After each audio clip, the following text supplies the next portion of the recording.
Ladies and gentlemen, dames and herren, mesdames et messieurs, welcome to another episode of the Vincent Charles Project. And tonight we have a treat for you. Tonight it is TolkienFest 2025. And I have scoured X to find experts to bring to you this evening.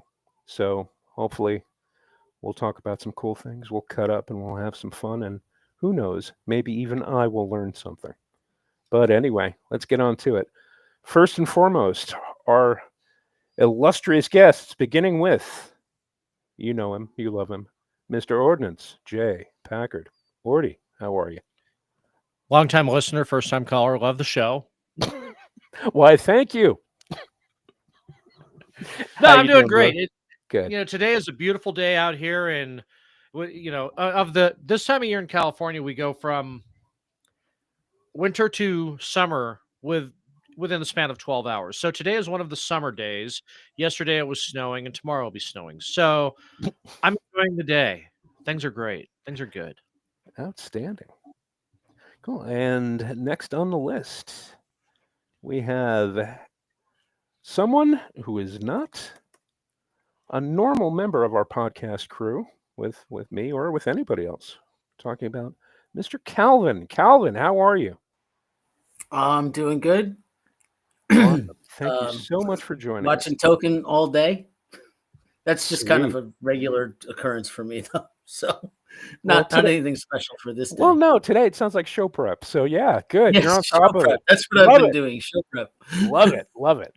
Awesome. And our next guest, well, our final guest. Oh, hang on. Well, we got Jeff. Jeff, introduce yourself while I connect our tardy member here. Absolutely. I am JEFF, a cosmic bard over on Twitter. Thank you for having me part of the show tonight. Oh, thank you for being here.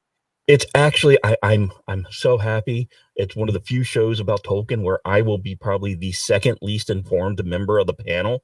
I love it. Awesome. And last but certainly not least, you know him, you love him, Gay Biker Dad. How you doing today, brother? Doing all right. Am I? Can I be heard? Yes, you are heard. All right. I had major trouble signing in. Yeah, I had to start a brand new account. Oh shit! That's Yeah. I was sitting there motherfucking like fucking I don't know. Yeah, because normally, you're always on time, and we're like, oh shit, maybe something's wrong. So, well, we're glad everything worked out, and we're glad you were able to join us, gentlemen. Let's get And to me. it. Yes, and you, and me, and all of us. Let us begin with the creation myth. Anyone, sound off. Talk, because you're teaching me this stuff as well. I know, as I explained in the green room, I know the bare bones about Tolkien. I mean, I've read The Hobbit, I've read the trilogy many times, and I love it. I've even read the Silmarillion, and I know something of the creation myths and the fables that that book contains, but I don't know them in detail, and I'm hoping that maybe you can help me make sense of it. So if anyone wants to sound off, please. And you want to jump on this before I do? That's been your wheelhouse on X. All right then. Well, folks, it all began with Eru the One, who sat alone in the timeless halls that was in the middle of the timeless void. And from his thought, he created a bunch of divine angelic beings called the Ainur. And first off, the mightiest of the Ainur, his name was Melkor. He was the firstborn. He had a little bit of power of every other Ainur. And pretty much Melkor's entire modus operandi from the moment he was created was, Father, I crave violence. So Melkor was a bit of a problem. He would often go looking for the flame imperishable, which the Ainur themselves were made directly of, and was required for all independent life. So he would travel into the void, began to have thoughts that were not in accordance with Eru. Meanwhile, the rest of the Ainur collected in small groups. They were a blind group of creatures that communicated telepathically, and they were often educated in groups or the mightiest among them alone in solos in council with Eru. Finally, Eru brought all the Ainur together and declared to them a mighty theme. And this song would be called the Ainu Lindale. And the Ainu Lindale started off just as Eru intended. But then Melkor decided to weave his own discord into it that was a theme of his own devising that was pretty damn fucking violent. Some of the Ainur decided to join with them. His brother Manwe, who was another great Ainur, he decided to challenge his brother. So it became a war of sounds with some attuning themselves to Manwe, some to Melkor. Some became completely despondent, like Niena, another very powerful Ainu. And finally, Eru put a stop to this shit, rebuked Melkor. Melkor felt a little bad, but then the more the rebuking went on, the angrier he got. And then Eru said, "Behold," gave them all sight and showed them what they had created. The Ainu Lindale, the song of creation, created all of everything that exists. Okay, so they did this with like a song, right? So this is like Crossroads when Ralph Macchio fought Steve Vai with guitars, that kind of thing. Yes. Pretty Awesome. much so. Okay. Yes. Okay. Good. All right. I was actually thinking a better analogy is when you have two kids, one of them is into Icelandic death metal and the other one is into Taylor Swift. No, better yet, Enya. Oh, And my yeah, there you God. go. Oh, that painted a picture. I'm not going to be able to get rid of that easily. Oh, thank you so much. Which carries along through the theme of the history of the elves of how they always want to sail away. See what I did there? Oh, Ordy. Don't ever stop did being you, baby. Don't ever stop. I need emoji. Like you have in Spaces, so you can throw up laughing emojis and everything. And yes, Well, you Alan have is the right. chat. Rebuke is an underrated word. Yes. Do I detect a rebuke? Yes. Yes, you do. Next Okay. question. Okay. I have a question for you. What brought all this on? What pushed you to reading the books and obviously falling in love with them, as it's obvious to anyone who talks to you, knows you have a great love for this work. What originally pushed you into reading them? Is this directly at me, Biker Dad? Yes, it is. Okay, well, like everybody else, I saw the Rankin Brass cartoons when I was a kid. I read Hobbit when I was young. It was an okay book. I read Lord of the Rings, probably still a little too young, so most of it went over my goddamn head. But it wasn't until just before college, that summer between high school and college, that I read the Valaquenta Silmarillion, and that changed my everything. I was like, holy shit, there is so much depth. Like Galadriel's poem, often called Namadie, Galadriel's Lament, is it has so much more depth once you understand everything from the Silmarillion.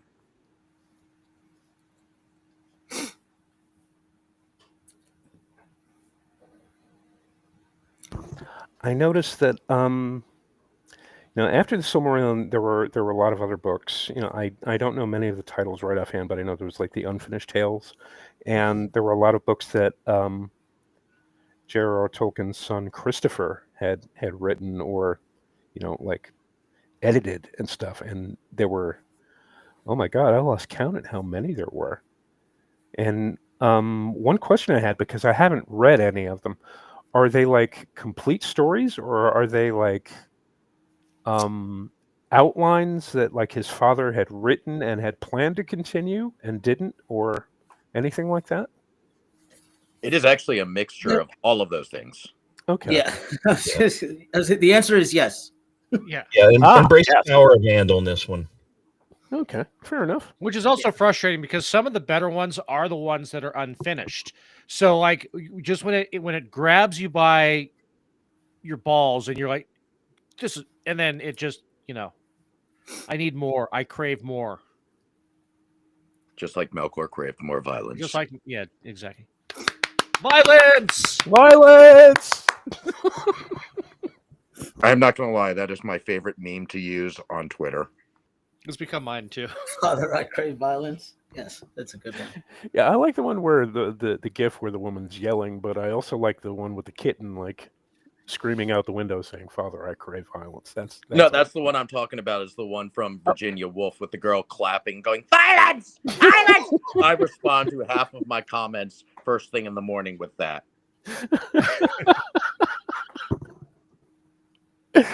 Oh, Jesus.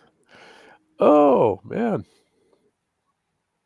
God, we're not even 10 minutes in and already my ribs are hurting. It's going to be a good night.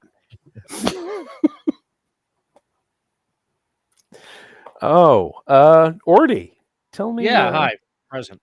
Hey, how you doing? Tell me how you got turned on to it when you first read it and what it did to your loins. And also show hole. Yeah. This is where I metaphorically show hole because I am the Bob Ross of mental images. It kind of a similar story. Again, growing up when Rankin and Bass, The Hobbit, The Lord of the Rings from Warner Brothers with the rotoscoping was amazing, especially the dude tripping and they just kept it in. And it just probably around 10 or 11 read The Hobbit. Junior high, moving on, read the rest of the works. First time I read this, I didn't understand a fucking thing. It read to me like the Bible. So and so begat so and so, and I generally had a distaste. And again, I think that I was just reading it too young. Then I pretty much would just skip through the first half of the book and get to when's the wars start? That's when we're getting to the good stuff. The Fall of Nemnor. So it's kind of like when you're watching The Lord of the Rings, you just blow past the whole time that Sam and Frodo are walking to Mordor, and then when at the end it's like, okay, their story. Anyway, at least that's what I do. No, that's what everybody does, I think. Right. Yeah. Because yeah. good. If I wanted to watch somebody having a midlife crisis for 2.5 hours, I could just stay at home and stare in the mirror. Oh, Jesus. But I read the Silmarillion later. I get around going into college, and then I truly got to appreciate it for what it was. And then after that, it's just diving in, digesting all the lore I could, which was not easy in a time when there wasn't the internet. Yeah. So that's my story, and I'm sticking to it. That's a very, very good point because the things we had to do pre-internet, and not a lot of people today know that. I mean, go to the library, get the book, look this up, go back to the card catalog, look for something else, go find this. What's its Dewey Decimal Number? Librarian, please assist me. But she's not there because she's taking her break, and well, then you could sneak behind the counter and get the books that they're not supposed to give to the kids. But yeah, digging through microfiche and reading ISBN, yes, and digging through ISBN catalogs looking for titles that you were not aware of, and yeah. Oh, jeez. The as much as the internet has changed our lives for the better, yeah, there's just something about a library, but I digest. Jeff, same story, brother. What turned you on to it? And what made you get into it? Probably when I was 12, working on my grandparents' farm, the bookmobile would come every 2 weeks. And I remember getting on that thing for the first time, and looking back, I'm wondering if the bus driver for the bookmobile was a little bit of a pedophile or pervert, because he's like, "Oh, you got to read these books." And the first time I read them, it was like everyone else said, way over my head. But there were aspects of it that I absolutely loved. And then come my 12th grade year for Brit Lit, Tolkien was forbidden to read for the class, which is the stupidest thing I've ever heard. So I decided, okay, I'm going to do the book report anyway, even if I get a 0% for that for the first half of the year, which I didn't get a 0. I got a 4%. I'm at least proud I did some spelling work. And reading them again at 17, I started seeing a lot more that I was like, oh, okay, I see where they're going with this. Oh, I see where they're going with this. And then, the trilogy really left me missing one thing. And I wanted to know more about Arwen, because I am a lover of the moon, not the sun. So I went, okay, there has to be more on this chick that this ranger is in love with. So I started looking at all the other books, trying to find Arwen stories. And then, of course, that led to Luthien Baron and all that. Damn. So, I was chasing Elven Tail. Fair enough. I looking don't for judge. something I wasn't getting. Women. Yes. Yeah, you have a tendency when you're younger and you're reading these books, women aren't really a factor in your life, but it changes. It gets better. If we have any younger listeners out there, be you. All right, be you. Don't worry about what anyone else thinks. Standard boilerplate message, I guess. Calvin, on to you, brother. What Well, what got you into it? that's a pretty good segue, because I probably started younger. I'm from a big family, and for many years I was the youngest, and there's a few years separating me from my older siblings. I eventually have got a younger brother, but that's unrelated. But so I was always a big reader. I would read kind of anything, and I was always drawn to fantasy. I think the first fantasy books I read were the Lloyd Alexander. You guys remember, like, the Black Cauldron? Yep. Oh yeah. And I'm I still think not I over first Gurneys read yet, The by the way. Hobbit, and when I was about 6 years old. And like everybody else, he wrote that for his kids. It's a children's book. And then I wanted so much more, so I read The Lord of the Rings, probably way too young. First time reading it, you kind of skip past all the songs and the poems and Bilbo talking about Arendelle and Rivendell, and I'm like, what is he talking about? I have no idea who this guy is. But I kind of I liked it so much that I started reading it every year. And it was much later in life that I learned that Christopher Lee did the same thing. He would read The Lord of the Rings once a year, and he did it for like 30 years. And I probably did it for 20. And then when I was a teenager, I'm like, okay, I know there's a lot more to this. I love The Lord of the Rings. There's no reason I'm not going to love the rest of it. And I still wasn't getting chicks as a teenager. And my older brothers and sisters were all in college, so I was kind of there alone. And I'm like, all right, I'm just going to indulge my Tolkien nerd, and I'm just going to dive into as much of it as I can. The first time I read the Silmarillion, I had to put it down. I'm like, I like other people have said here, it's a lot. And there's millions of memes. I like the one with the guys in the boat, and they're like, I read the Silmarillion, but I couldn't understand any of it. And the other guy's like, well, you get credit for trying, so I kept trying. And I think the one mistake of that book is the creation myth right at the beginning, because it throws you off. It does get a lot better after that, but the creation myth is kind of hard to follow, and you're like, there's too many names, I can't keep track of anybody. There's too many But once you umlauts in get these past names. that, then Right. And recently what I've been doing, is reading more books about Tolkien, as opposed, and I didn't do a lot of that growing up, and I probably wasn't ready for it, but I love reading books about Tolkien. His whole life is just unbelievable. And then you see how it ties into this amazing thing he created. So anyway, that's probably way too long for me, but that's my story. Oh, it's as far as things go with me, it's the same thing. When I was in grade school, when I was in 5th grade, I got placed in this special Wait, class. am I still here? Yeah, you're still Yeah, here. you're here. And it was basically, because back then, Hello? they classified. Hello, yeah, we can hear you.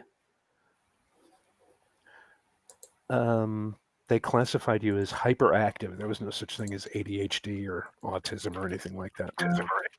And they placed me in a special class. And I remember in the reading group, they hang on a second. Okay, all right. Sorry about that interruption. Now connected They to X. hello. That was an odd Sorry voice. about that. That was me. I was having some audio issues. Alexa, Okay. please turn off my feelings. But but yeah, we started reading. I started reading The Lord of the Rings in fifth grade, and this is I hadn't even read The Hobbit at this point, and I was just reading this, and we had a very patient teacher who would explain things to us and read bits of it out loud and stuff like that, and I got really into it, and we ended up reading all three books over the course of the year, and me, like fucking 9, 10 years old. It's like, yeah, okay, I got to find more books about this. So I found The Hobbit and I read that, and it's like, oh, okay, cool. And like everybody else, the Rankin and Bass Hobbit TV show came on, and not long after that, the Ralph Bakshi film, and I was like, oh my god, I got to go see this. I got to go see this. And I dragged my dad to take me to the theater, and he was like, 15 minutes into the film, he was asleep. Because my dad was like, John Wayne movies, yeah, fucking every other damn thing, fucking Lee Marvin, yeah. It's like Hobbits, fuck that, I'm going to bed. But it. I'm laughing just thinking about it because he's sitting there and he's fucking snoring. Oh Jesus, he was a character. But yeah, the more I read, the more it grabbed me in a certain way. I was like, wow, these are really amazing stories. They're really well written. There's a lot of feeling. There's a lot of emotion that leaps out of the page at you. And then I decided I was going to go ahead and read the Silmarillion. And like everybody else, I put it down. I'm like, no, I can't do it. I didn't pick it up again until, oh Jesus, I think I was a sophomore in high school. And then I was able to oh, okay, now I know what he meant. Now I know what this is. Now I can deal with all these umlauts.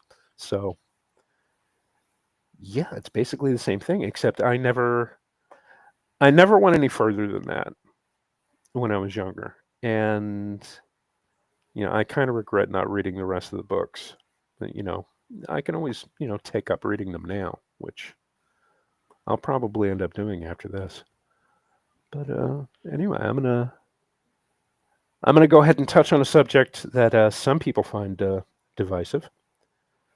Comparing the books to the films, and I know Ordy has a great deal to say about this.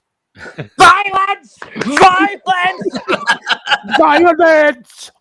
Yeah! Bring me my armor!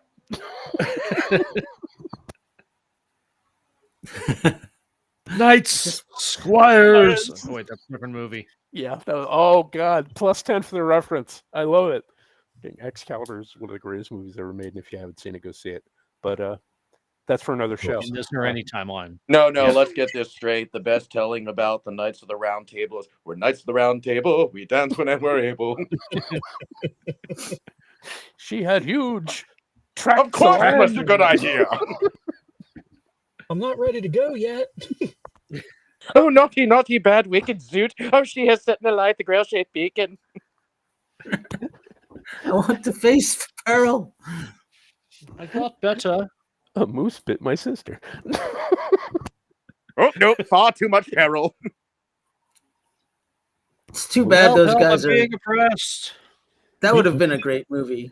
Monty Python does Tolkien. That would have been good. God, that would have been Yeah. good. Oh my! We need a tangent counter. Yeah, like the old Well- swear counter on Fubar. Okay. Yeah, this well, is- we could always sit here and just hope that somebody decides to do the Rings of Power, but actually go in a comedic way, because I would personally love a trans disabled Galadriel of color. Oh Jesus! Didn't you already have one? Yeah, Guy Ladrill. That's what they call her anyway. Right. I was gonna say that already exists. That's stock variety. Oh, Jesus. Namarie, motherfucker.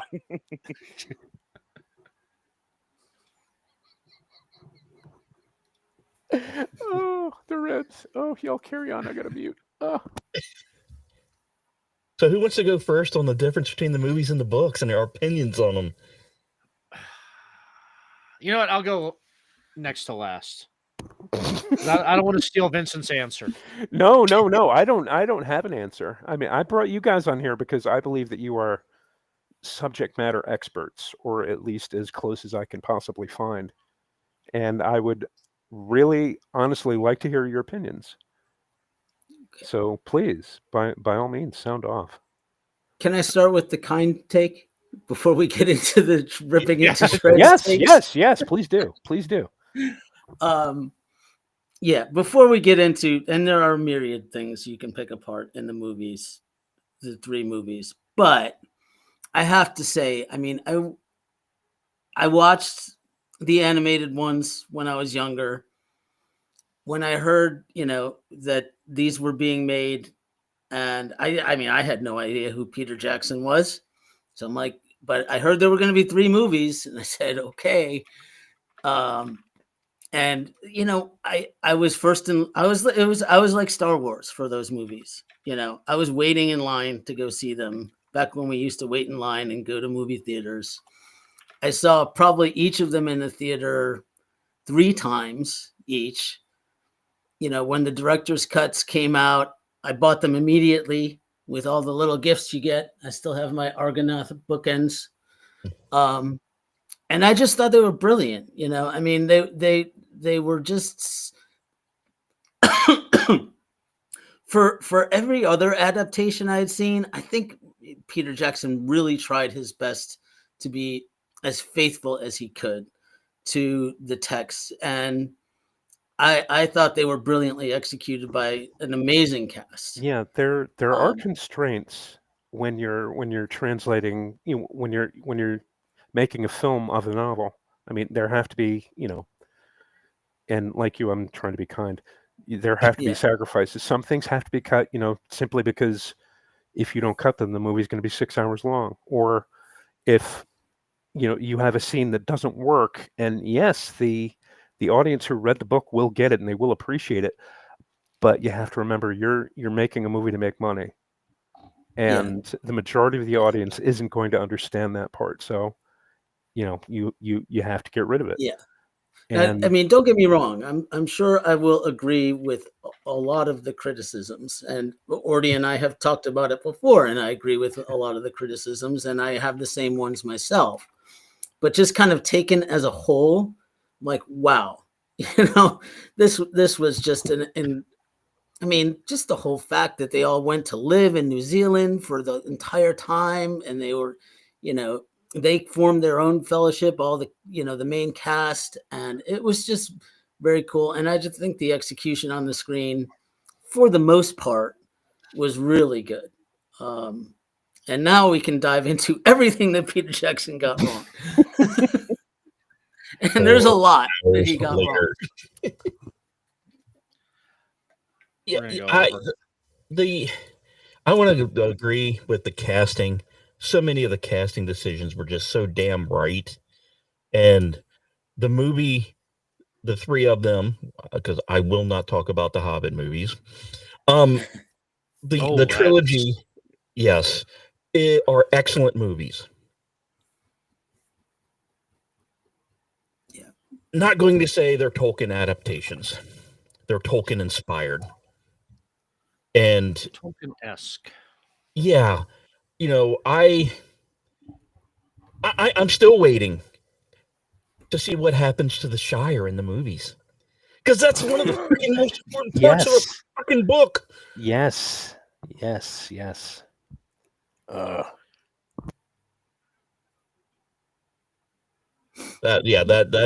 my biggest, and especially since they previewed it in the first movie. Right? Like, look, the Shire's burning. filmed No. You don't get to see Filmed that. it. No, I think there's one thing that Jackson did that was absolutely brilliant. How many of you would often skip sections of book 4 when it's just, Frodo and Samwise? Because Always. that can For drag. the longest time, I thought I was the only one who did that. But talking to you guys, it's I'm not alone, and I love that. Because I don't really like Frodo and I don't really like Sam, Yeah, and yeah. that's that's on me. Personally, it's boring. They're walking. That I hate book 4. Yeah. What Jackson was able to do to make it interesting on film, I will absolutely stand up and give him, applause for it. But there are just so many things that it hurts my brain thinking about how much they got wrong, but yet still managed to get some of the spirit right. It's mind-boggling. Yeah. Ordy. I'm not gonna I'm not gonna go on because I gotta save my energy for later tonight. So echoing a bit that was said, Peter Jackson's casting was fantastic. His choice of using New Zealand really it comported with my mental picture of everything that is described in the books. So he scouted perfectly. I'm That's my compliments. I think he did a good job of bringing it to the masses to make high concept, high fantasy enjoyable. Having said that, first we'll talk about the trilogy. As others had mentioned, and my biggest gripe is completely leaving out the scouring of the Shire. Yes. And I understand the thought process behind this because they have just won.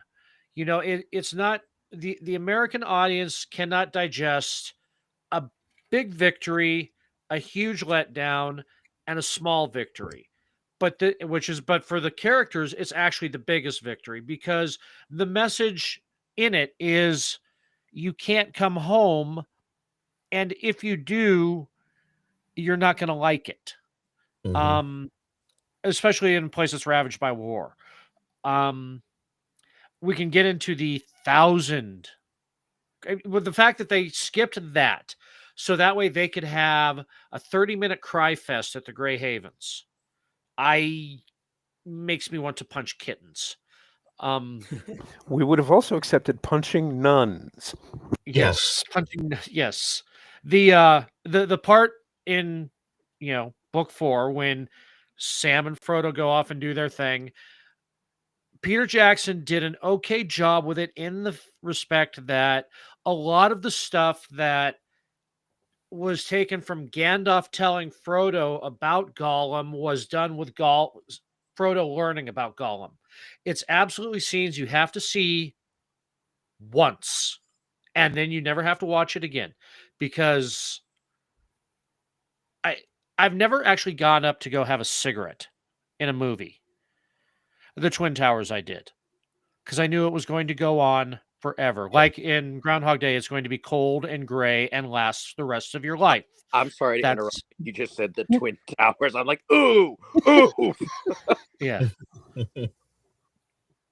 So Anyway. yeah.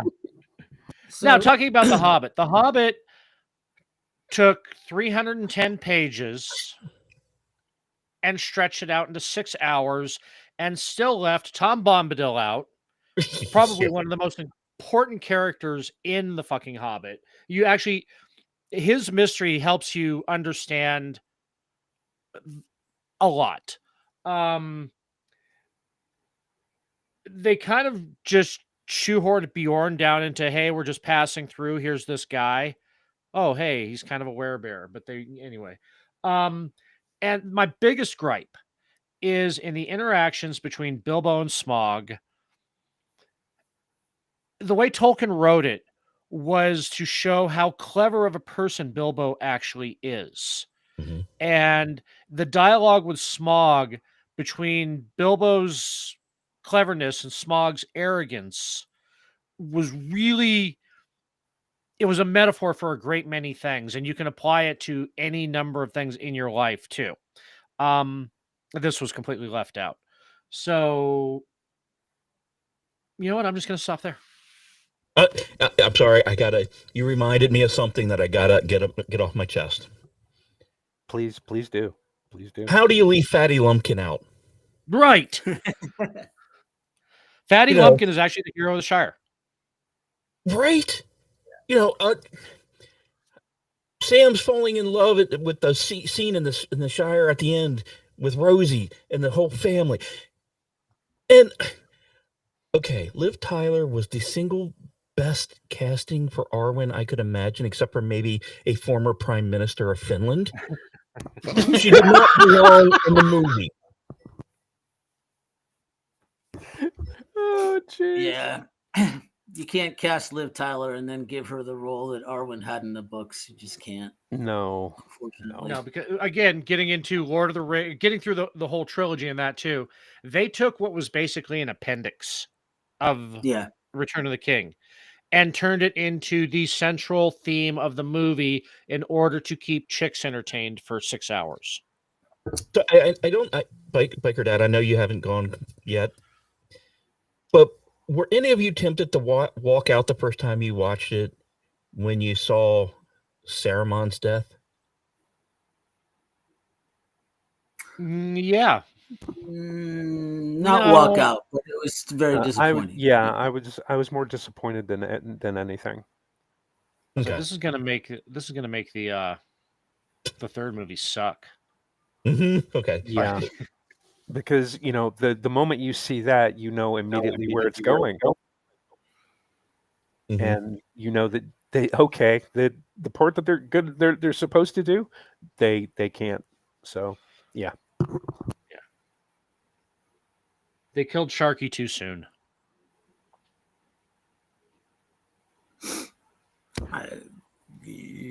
Yeah.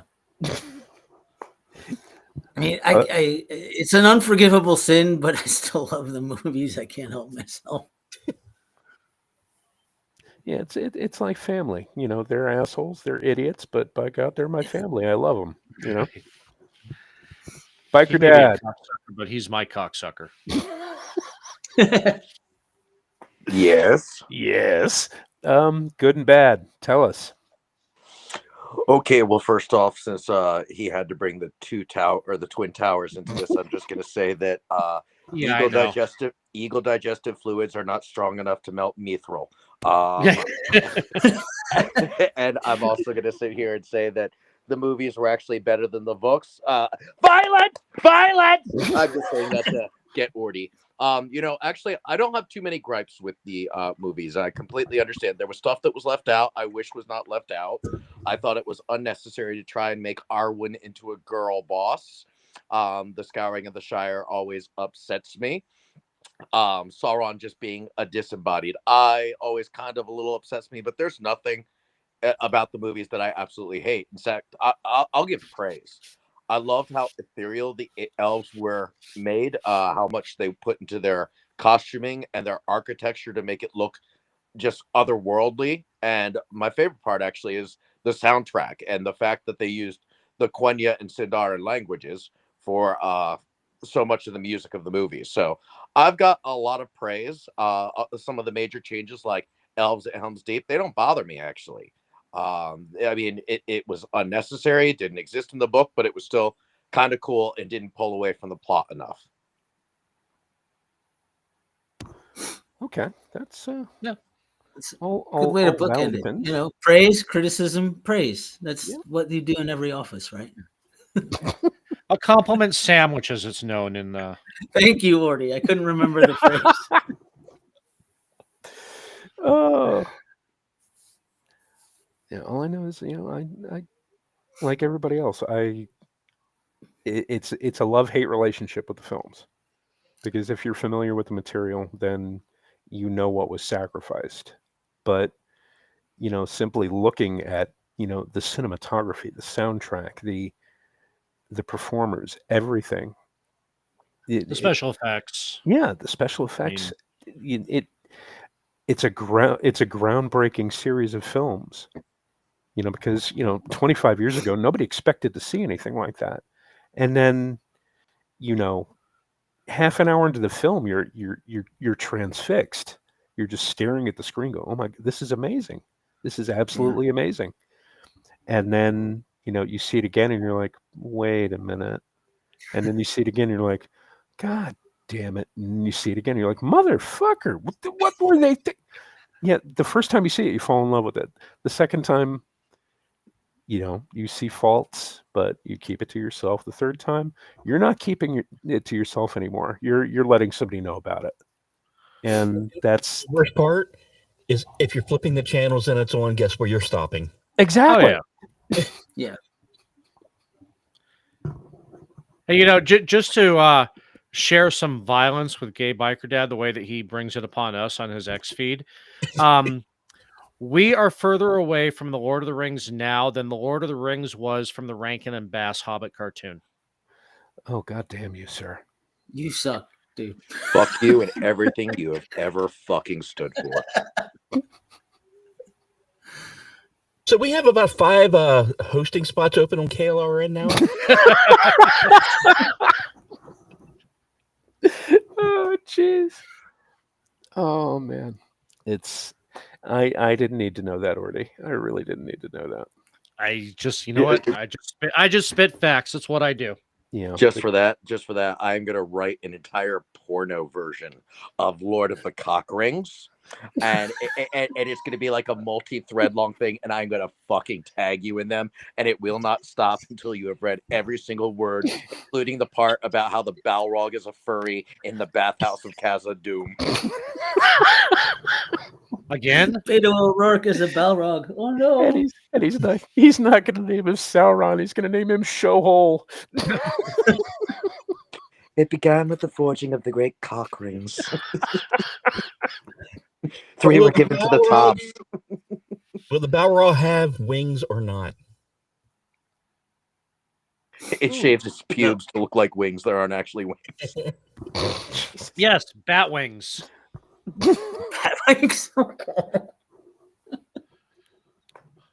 As everybody listening who doesn't already know goes over to the Urban Dictionary to find out what Ordy meant by that.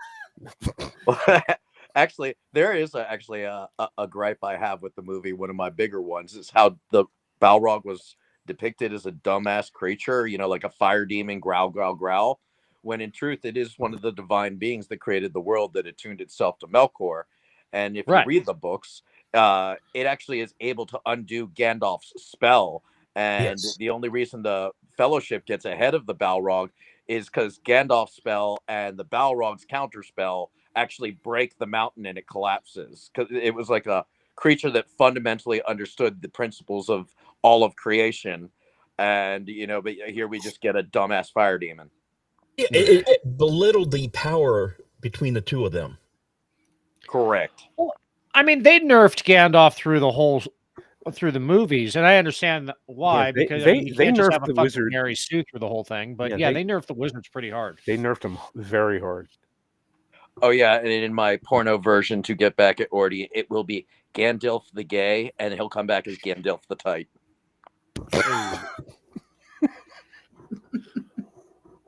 Fuck it, I'm in. I'm here for it. I was gonna say, Ordy, are you gonna sub to his page now? Yeah, I'm gonna follow and ring the bell for this one. You're gonna make Jeff cover it. Oh God, no. Go ahead and smash that like button.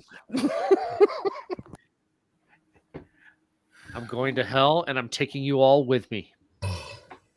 Yeah, after Gandalf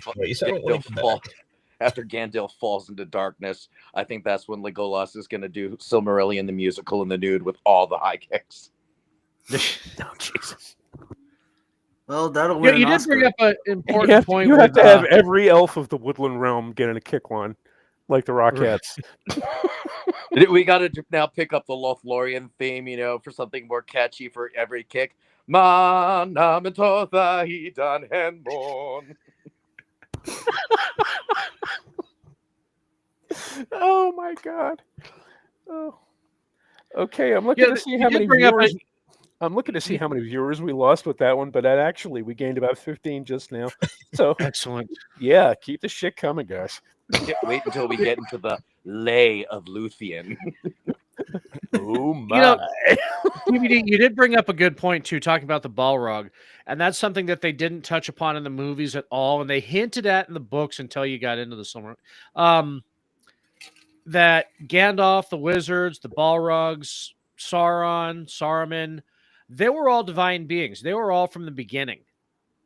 So they all came to Middle Earth to do, well, I mean, the wizards were sent after just saying, hey, shoot that guy. But yeah, in the nerfing of the wizards in the movie too, that's kind of like, not only did you not address it, you made it implausible with your cinematography. I mean, just your whole film fuckery.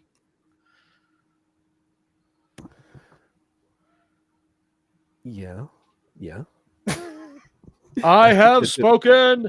Yes, although there's that one scene from The Hobbit. I'm not sure whether it's from the second or the third film, where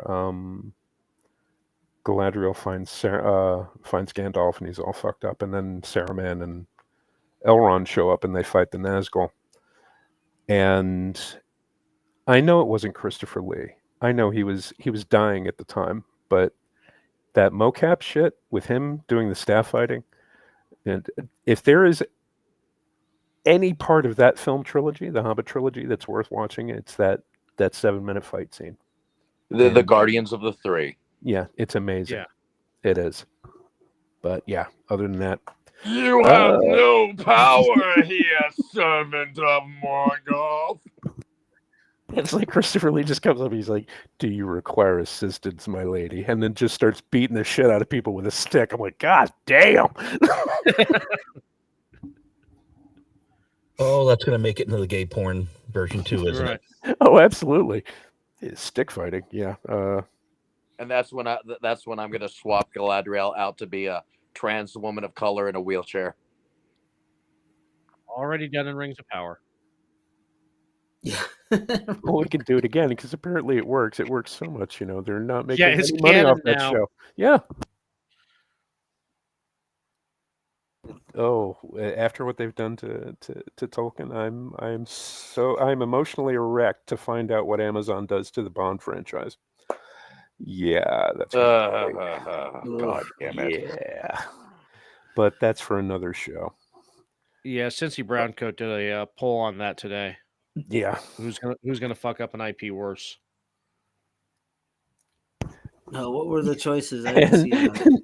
Mr. Campbell makes a good point, and I put it on the big screen. I want to cast whoever was responsible for Radagast in the Hobbit movies into Mountain Doom. Yes, fuck Sylvester McCoy.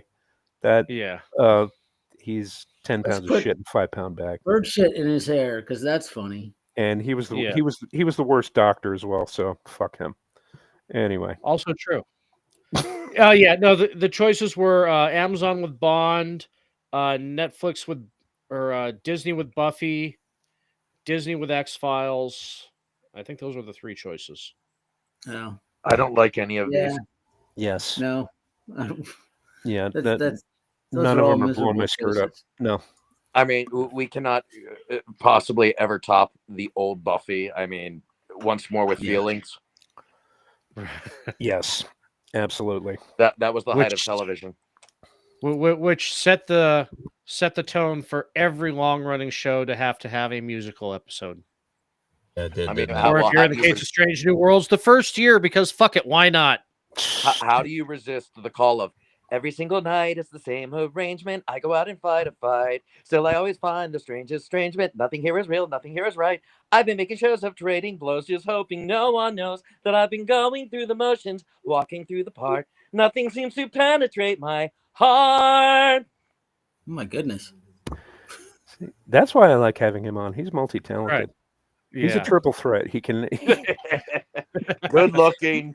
he can act, he can sing, and he can dance too, probably. No, actually, I cannot dance. I dance like Elaine can on talk. Seinfeld with the kicks and the thumbs and the Oh jerks. Jesus. Oh, slowly, sweet Moses.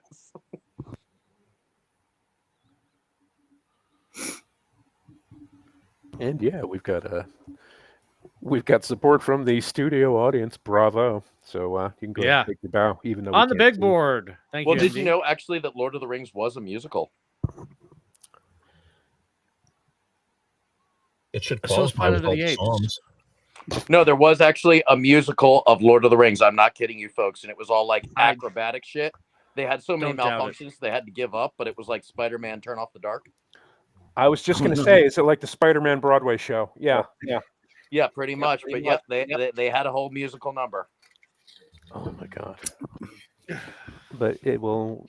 I don't care. It'll never beat Troy McClure in Planet of the Apes. I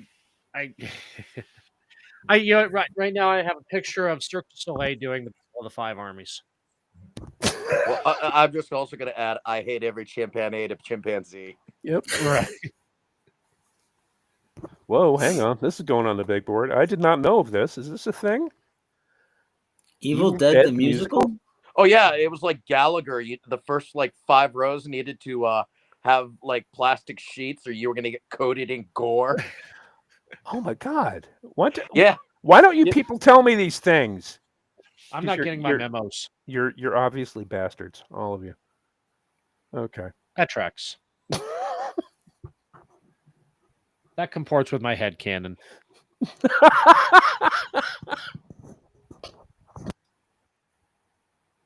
But yep. I think you're Yeah, I very get it. right. Yeah, I Everyone's now get it. trying to do a musical.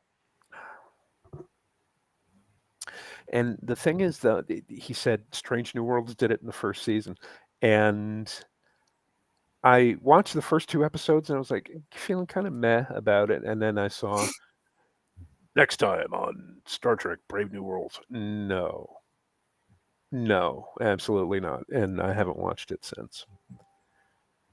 I will totally confess I have never watched a full episode of any Star Trek. And you know, with Trek these days, I applaud you for that. Yes, absolutely. Hey Cal, to your point in chat, I think that has more to do with Elijah Wood than it actually has to do with the transition. He's just. Oh, Frodo, you mean? Oh yeah. Orgasm. Yeah. Please let us. I don't know what is going on here. What are we talking about?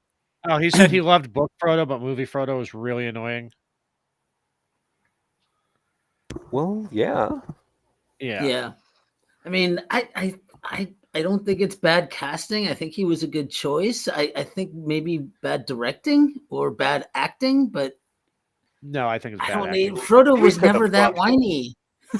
We could have brought a clicker, that keeps track of how many times he has that deer in the headlights look. Yeah, it's Frodo was a lot. I mean, my conception of Frodo long before I ever saw him put to screen, even in the animated versions, before then, was a much braver, kind of more courageous person that wasn't always kind of like, somebody has to save me. I mean, that happens to him, his character, of course, but A damsel in distress. Yeah. Yeah. Yeah. That, and I always pictured it. I mean, yeah, I know that they give a pretty, Tolkien gives a pretty detailed description of him, but Elijah Wood came off looking like a fucking twink. Yeah. Well, I mean, by Tolkien's own words, I mean, Frodo is not really the hero of the story. No, it's the Eagles. He's the Eagles. Yeah, of course. It's Glorfindel, who they also took out. Damn it. Yeah, poor Glorfindel. In every single adaptation, he has been edited out. I mean, he is a hero, but he's not real. I mean, Tolkien had a lot more Yeah, he higher has thoughts some on heroic Sam than he qualities, did Frodo. but he's not a hero, basically. Yeah. I mean, not to get into the religious stuff, but I mean, Sam is the Jesus Christ kind of parallel, not Frodo. That's fair. Yeah. One thing I've realized, I realized this a while ago, but it's really just kind of stuck with me, is that Peter Jackson obviously fucking hated the character of Pippin. Absolutely, just because. Poor Pippin. I mean, it just aside from looking into He the killed Palantir, Gandalf. yeah, exactly. You got better. That doesn't happen that way in the books at all. It's like, Right. okay, so we have this comic relief that we have to make a bumbling idiot that gets Gandalf killed, and only talks about second breakfast. That's all Merry and Pippin was Peter Jackson's love for the wacky tobacco. Yeah, that's fair. Yeah. But yeah, it's Stoner they hobbits. did Pippin wrong. I mean, he's become a meme on multiple levels. But like I said, there's only one instance when Pippin really kind of fucked up. And the rest of the time it was adjacent to him or he had nothing to do with it. But Peter Jackson's just like, no, fuck that guy. Like he owed him money or something. It was horrible. Yeah. Right. I cast you as a favor to my sister, so I'm going to make you out like the fucking asshole you are. And I'm going to start with the birthday party and the fireworks. And just go from there. Yeah. And it's going to get progressively worse. But he got better. That whole. How many people that have not read the book don't understand the time between Gandalf's at the birthday party and when they actually leave? Right. Yeah, it seems like it it's was the same 17 week. years for the audience, just in case any of you were wondering. Yeah, there's a whole lot going on. I wish they would have kept some of a Conspiracy Unmasked chapter in the movies. Yeah. I mean, it really speaks a lot to Frodo's friends that they all knew, they all knew what was going on with him. And they were like, we're going anyway. I mean, they do that later, right? But it was a really good chapter for me and it starts to show who, Sam really is, not to mention Merry and Pippin. Yes. But, it was like, all just, we kind of accidentally ended up on this adventure with. Yeah, it's like in the movies, we've just committed, theft. So I guess we can go along with you. We also lost Patty Bolger. Well, I mean, that and Farmer Maggot, too. Again, with them removing the scouring of the Shire. I mean, you have this seemingly just jackass at the beginning of the books who really was like, I mean, kind of a Paul Revere character you find out, after Accident Report and the Scouring of the Shire. Mm-hmm. The Maiar are coming. The Maiar are coming.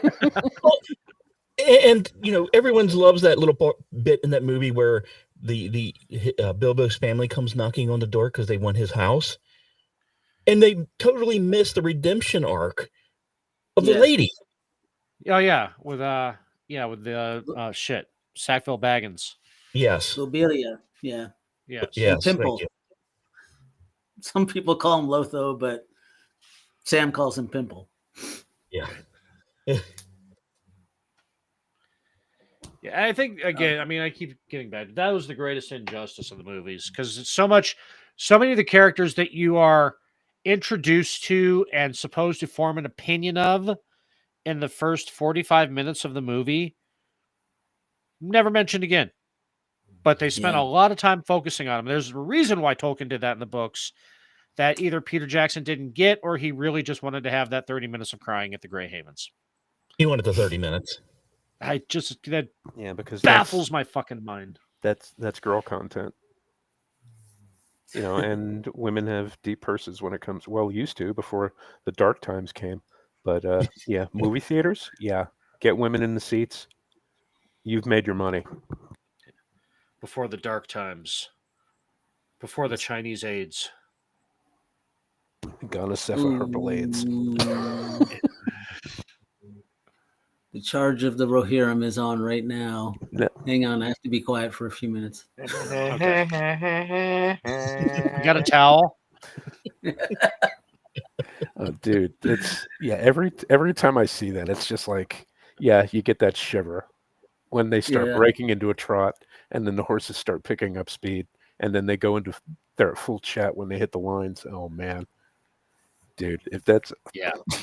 if I could pick a way to die, it would be in a cavalry charge, because that is so fucking awesome. The night Wait, is which- still young, Vincent. Bring me my armor.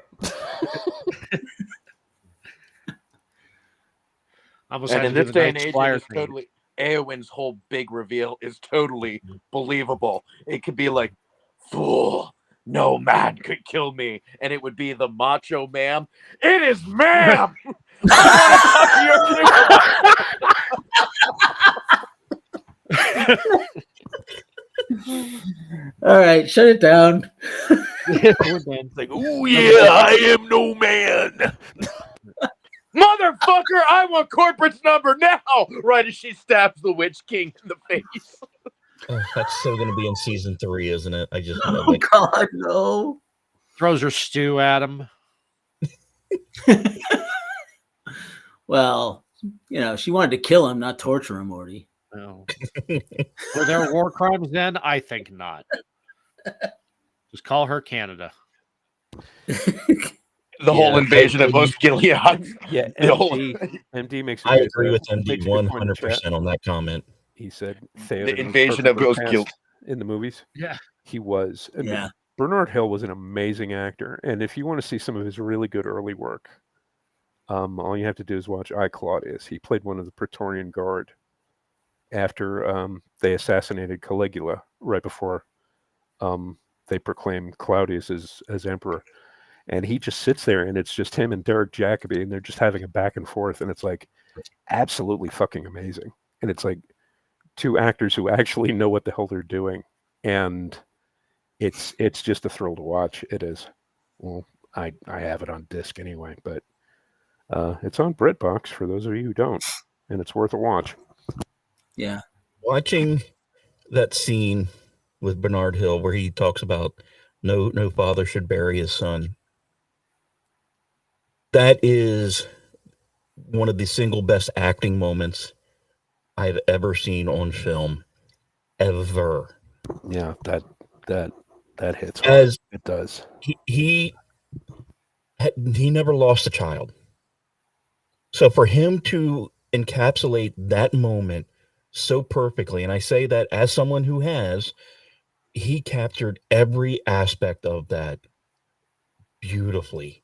I every time I watched it in the last 18 years, I look at that scene going, and almost every time the last 4 years, I go Google search it to make sure he didn't actually lose a kid, that I had wrong information, because the acting was just so brilliant at that point.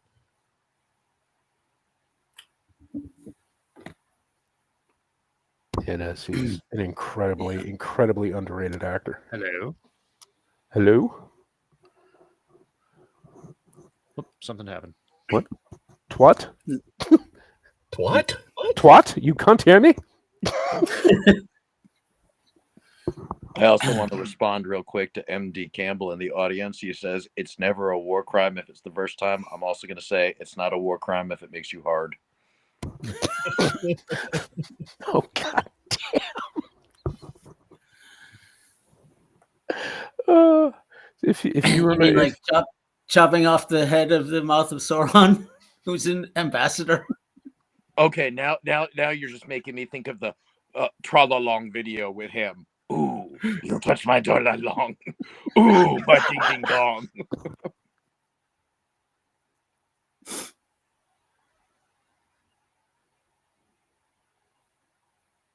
So I know people mentioned earlier that they might, or at one point, read the books every year. Do you still read it, or do you listen to it? yeah, actually I do. And as a matter of fact, I'm going to once we're done with the show, I'm going to post some Spotify links. Someone reads the entire trilogy, and it's completely unabridged. He does all the voices. There's sound effects, there's music, and all this stuff, and it's amazingly done. Oh, I know who you're talking about, and that he does. That is by far the best. And the nice thing about it is, if you're a Spotify member, it doesn't take any of your premium points away. It's just a regular recording, so you can go ahead and just listen to it anytime you want. It doesn't, if you're not a premium listener, it doesn't take away any of that premium time for you. So yeah, definitely. As a matter of fact, I'm gonna link that up now. Yeah, I listened to the Rob Inglis unabridged version every December, and my goal is to have a certain golem fall into Mount Doom at midnight. Okay,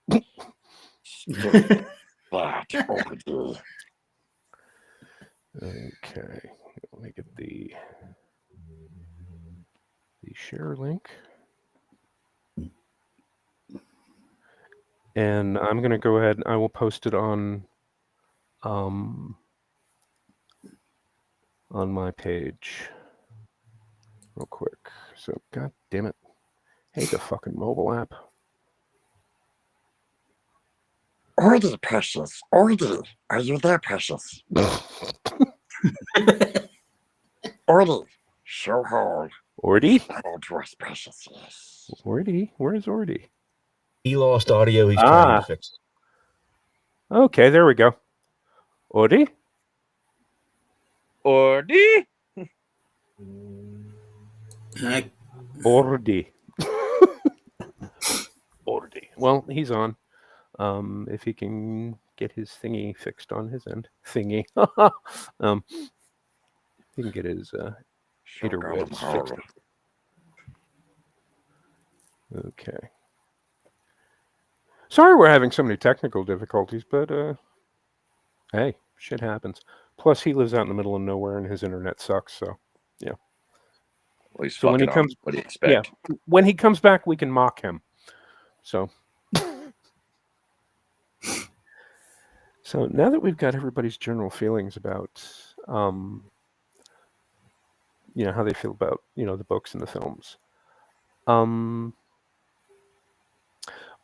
what would you like to see in the future? I mean, I know there's a lot of content that's really unmentionable now, like the Rings of Power and that new, what is it, War of the Rohirrim cartoon? Yeah. And which looks beautiful, but I'm sure is absolutely abysmal girl boss bullshit. But do you want to see new content? Do you think it can be done the way it has been done in the past, or is it just going to be more of the same? Well, I'll jump in right here. That first off, I would be afraid for anything at this time in our culture, because they are just going to take it in the woke bastardization direction. I have little faith that anybody would do it or would get any green light and backing to do something. But honestly, what I want the most is like seeing Valinor in the age before men came, in the time of the two trees and the chaining of Melkor, and sort of the whole political family discourse, the traveling of the elves from their birthplace to the west before human beings were even a thought. I don't think anyone could depict that very well, or that an audience would sit through for pretty much any of that. Yeah, I can imagine people, very imaginative people, putting a very visual spin on it, and I'm sure it would be absolutely beautiful. But then, because of the subject matter, like you just said, the audience isn't going to sit through. You'd have a niche audience, definitely. You'd put asses in seats, but you wouldn't put enough of them in seats.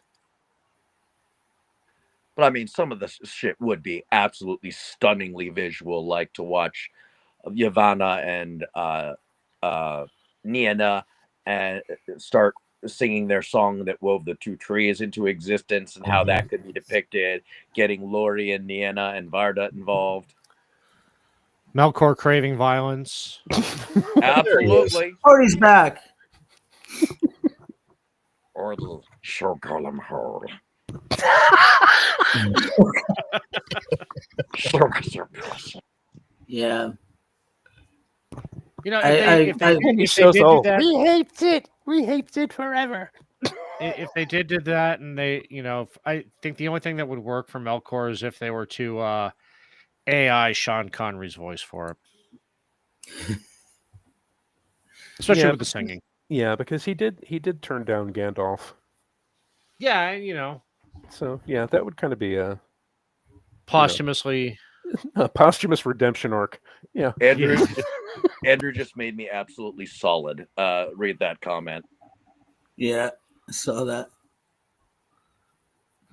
There we go. I can do Humbadil. And Dave is with us. Dave, Irish I- Dave. You should be asleep, brother. It's late over there. I would love to see an live action Hobbit movie. I'm still waiting for that one. Right. Tariel didn't do it for you. Oh the man, one I without wish Legolas? I wish it still existed. About 5 or 6 years ago, somebody did a fan edit of The Hobbit. They took all 3 movies and they edited out every scene that Toriel was in, and they turned it into a single film, and it was fucking amazing. Oh, And- fucking brutal. No, you can find it. It's really hard to find, but you can still find it. Just look for Hobbit fan edit, and you'll go to some sites that specialize in that sort of thing. But Multiple yeah, viewing clusters. Janelle gets it. yeah, absolutely. I'm Yeah, not again with trying to Amazon, what rob you. pisses me off about that is they had the perfect opportunity to do all the stories, not that just weren't touched on in the films, but to do the unfinished tale. They could have done that. They have an entirely rich history that's barely touched, and they decided to go with Diversity, See, hobbits, and Orty, Galadriel. you have to remember one thing: the Tolkien estate only allowed Amazon permission to do specific bits of history. They can't do anything like the unfinished tales and all of the other stuff. They can't go into that. that's true. Yeah. But They can't do the Galadriel first can age. fix Sauron. But the thing is, geez, how do I put this in a word? They could have approached it with, number one, a great deal more respect. Number two, approached it in a way that made it look like Jeff Bezos didn't want his own version of Game of Thrones, because that's all he wanted. That's the only reason he bought the rights to the property anyway. Was Can I because just- he wanted something specifically to fight Game of Thrones. And But he it's, did give us Unbag Baggins. Janelle absolutely nailed that. There is no source material. LOTR Kathleen Kennedy. Put a chick in it and make her lame and gay. oh yeah, My I'm quitting. arm- Oh Actually, wait, my no, favorite- I'm quitting. No, I'm not quitting. Yeah, fuck you, Kathleen Kennedy. My favorite part, actually, of Lord of the Rings of Power is how they try and make Tar Miriel a girl boss, and then Galadriel washes up on her shore as a girl boss, and the first thing she wants to do is talk to the manager of Numenor. Oh, that whole thing, and the bits that I've seen of it, from the films, you've got the Weta Workshop. They did all the costume design. They built all the armor. They built all the cities, all the weapons, and everything was so intricately designed and beautiful. I mean, right from the beginning, when you see, Galadriel talking about Sauron forging the ring, you see Sauron's hand come up as he puts the ring on. You see all of the filigree patterns, the microscopic detail in that gauntlet that he's wearing, and it's absolutely amazing. How And about yet- on her fucking gown as she tries on Nenya for the first time? Yes, that. And you see everybody, during that first battle. I mean, Elrond in his armor, Gil-galad in his, and it looks amazing. And then you watch Rings of Power and you see all of this fucking foam core stuff. Gilgadaddy. Yeah. He was awesome, though. But yeah, you look at the foam core armor and the fucking, you can see in some places where, people are fighting in the background, they've got LARPing swords. They're not even metal. They're foam. And it is an absolute shame.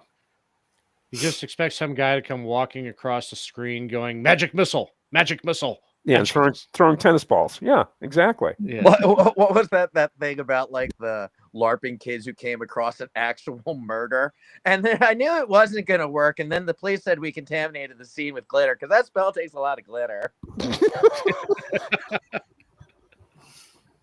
Oh, Jesus. Oh, my God. Okay. Okay, as I'm working through my PTSD on this talk, I only have one thing to say about that show. No, we have 10 minutes to say as much as you like about that show. Everyone complains about Galadriel's husband not being in Rings of Power. I just have one thing to say about that. He must have read the scripts. Yeah, exactly. Unsolved mysteries. Have you seen me? And I hope the PTSD means proficient talent for saving, I don't know. A fucking elf homicide. Somebody bring me the Celeborn report. Yeah, right? That's teleporno to you. In Quenya, his name would be Teleporno. Stop telling people that. No. Is that like Telemundo? Gasps in Spanish. Gasps in Quenya. There you go. That's your next meme. Oh my God. Yeah. Find a Janelle, bunch of get elf on pictures. Yeah, Janelle, find some pictures of elves and then put gasps in Quenya. Or better yet, find a Lord of the Rings clip and then put James Earl Jones' voice in it. It said, speak your I mind, told you Jack. speak your mind, Jack, but Jesus. You could use the picture of Haldir's face right before he gets his head split. That would be a good gasp in Quenya one. There you go. Oh, yeah. Okay, Janelle, I know you're not making a video, so that's your homework assignment.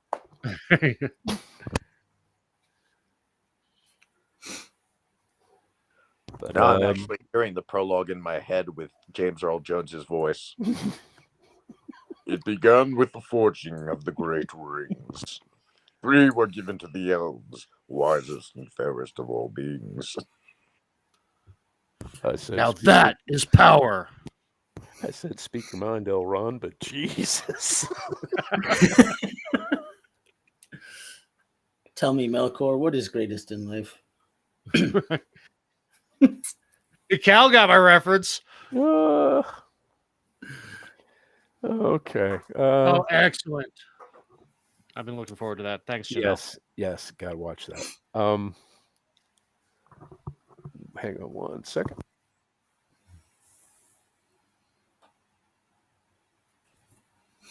Janelle, she says, hey, I'm working on that DS9 tier making. What is that? She has a YouTube channel. She talks about Trek and tea and video games and stuff.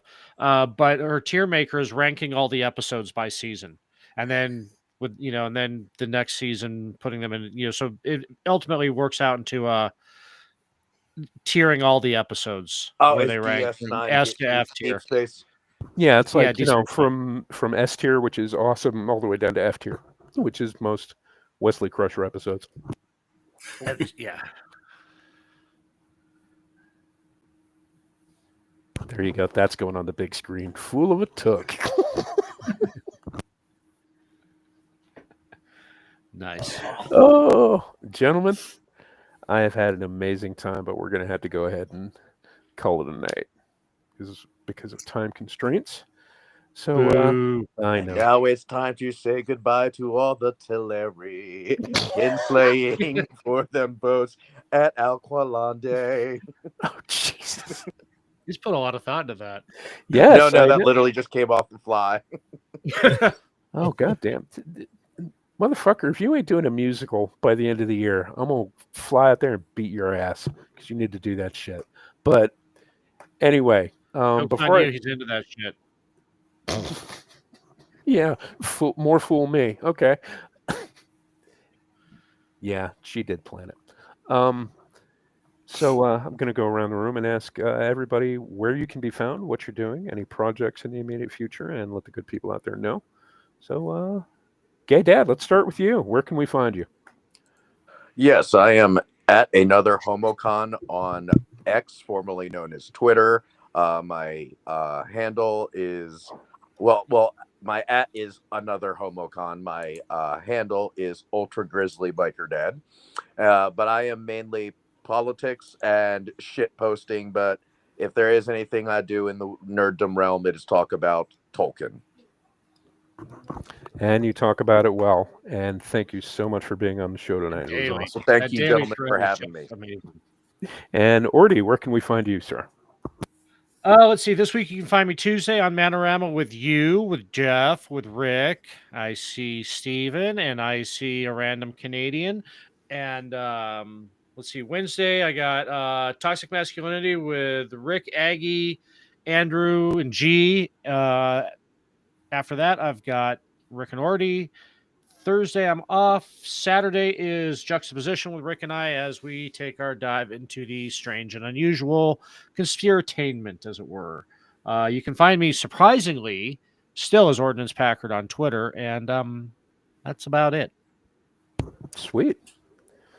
And Calvin, where can we find you, good sir? Yes, I am on Twitter at ShoveItJack, which I will never change, even though he doesn't own Twitter anymore. I am also write for Twitchy under Grateful Calvin at twitchy.com. I do have a Substack, which is substack.ultracalvin.com, and I do a lot of horror movie and music stuff there. I actually did post a review of War of the Rohirrim if you want to save yourself some time and just read how bad it was instead of having to sit through how bad it is. So you can read that there. I think that was my last thing I wrote there, but that's about it. Sweet. Thank you again for joining us this evening. Jeff, where can we find you, my brother? A little over 30 minutes from now here on KLRN Radio, I'll be doing my Space and Rocket show. And Monday night, we'll be doing a makeup spirited books where Aggie and myself pick a different book and a different libation to go with that book, and just have fun with it. And as already mentioned, Tuesday night, I will probably be on Manorama with a bunch of dudes. Can't say men because there's a Canadian there. So yeah, other than that, that's about it, I think. Okay, awesome. Again, thank you all for being here. And you can find me on X at YesThatVCharles. You can find me here every other Sunday evening doing the Vincent Charles Project. And you can also find me Tuesday nights doing Manorama with Ranker Steve and Ordy and Jeff and various other guests. So, again, I'd like to take the time to thank each and every one of you for joining us tonight. We had a really good time. I'd like to thank the audience for joining us, and I appreciate every single thing about every single one of you. So have a good night, have a great week, and we'll see you again. Hail Hydra.